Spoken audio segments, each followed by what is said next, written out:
আসসালামু আলাইকুম। Swapnadhara architect design and কনস্ট্রাকশনের পক্ষ থেকে আমি ইঞ্জিনিয়ার গিয়াসউদ্দিন চঞ্চল।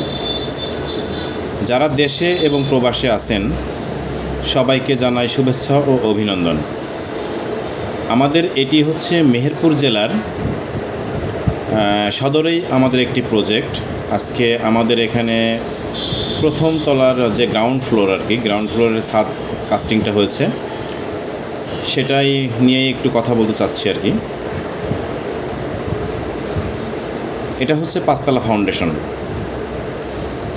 এখানে আমাদের একটু দেখায় যে এই যে শাটারিংয়ের যে বাঁশগুলো ব্যবহার করা হয়েছে, এটা কখনো জোড়া দেওয়া বাঁশ ব্যবহার করা যাবে না, একটু খেয়াল রাখবেন, কারণ এখানে অনেক লোডের একটা ব্যাপার থাকে।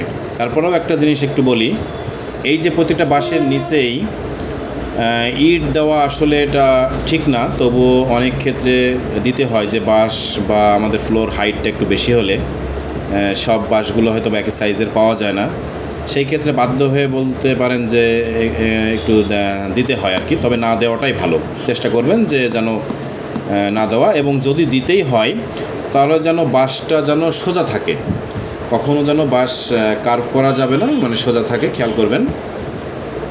ভালো কাজ নিতে গেলে কিছু নিয়মকানুন তো অবশ্যই মেনেই নিতে হবে আর কি। যদি ভালো কাজ আপনি পেতে হয় তাহলে ভালো কিছু করতে হবে, আপনার প্রজেক্ট আপনাকে ভালো কিছু করার চেষ্টা করতে হবে। আর আরেকটা জিনিস বলি, শাটারিংয়ের যে বাঁশগুলা, এগুলো চেষ্টা করতে হবে যে 2 ফিট পরপর দেওয়ার জন্য, 2 ফিট পরপর যেন এই বাঁশগুলো দেওয়া হয়, কারণ এই বাঁশগুলো যদি বেশি দূরত্ব হয় তাহলে ছাদটা কিন্তু কম্পন সৃষ্টি হয়, সেই ক্ষেত্রে কিন্তু ছাদ অনেক সময় ঢালাই ক্র্যাক হতে পারে। সেটা খেয়াল করবেন যেন বাঁশগুলো 2 ফিটের মধ্যে থাকে, 2 ফিট অন্তর অন্তর যেন বাঁশগুলো থাকে, আর মজবুত বাঁশ দেওয়ার চেষ্টা করবেন।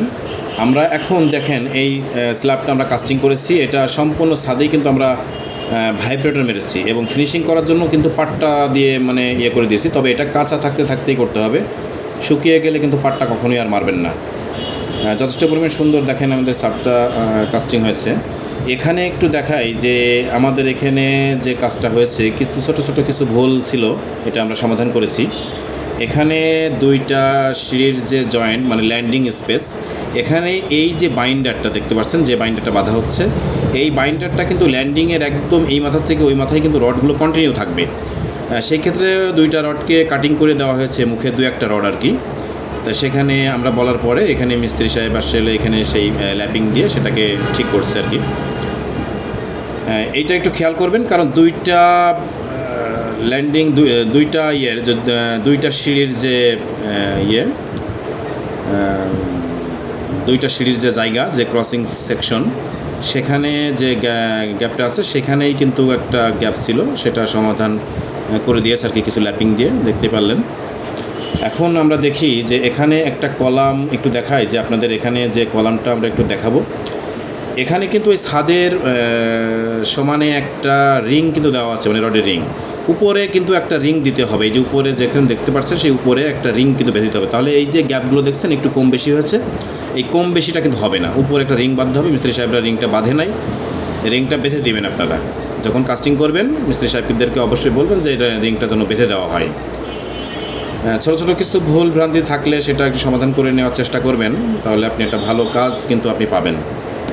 এখানে দেখেন অনেকটা নিয়ম মেনে কাজ করা হচ্ছে। দেখেন প্রথম লেয়ার কিন্তু একবার কিন্তু ঢালাই কাস্টিং রডের ডবল জালির রড, তো সেখানে নিচেই দেখেন নিচেই কিন্তু 1 লেয়ারের কিন্তু কংক্রিট ঢালা হয়েছে এবং সেখানে ভাইব্রেটর করা হয়েছে।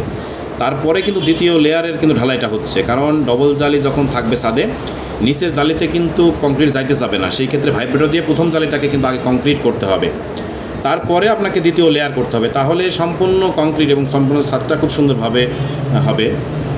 এখন এটা দেখেন আমরা যেখানে কাস্টিং করছি আর কি, যেখানে আমাদের মেশিনটা ছিল সেই জায়গাটা একটু দেখানোর চেষ্টা করছি। আচ্ছা, আরেকটা কথা একটু বলি, যে আমাদের এই প্রজেক্টে কিন্তু আমরা ক্রাউন সিমেন্ট ব্যবহার করছি এবং বিএসআরএম রড আমরা কিন্তু ব্যবহার করেছি এই প্রজেক্টে যথেষ্ট পরিমাণ কোয়ালিটি মেনটেন করেই আমাদের কাজটা করা হচ্ছে।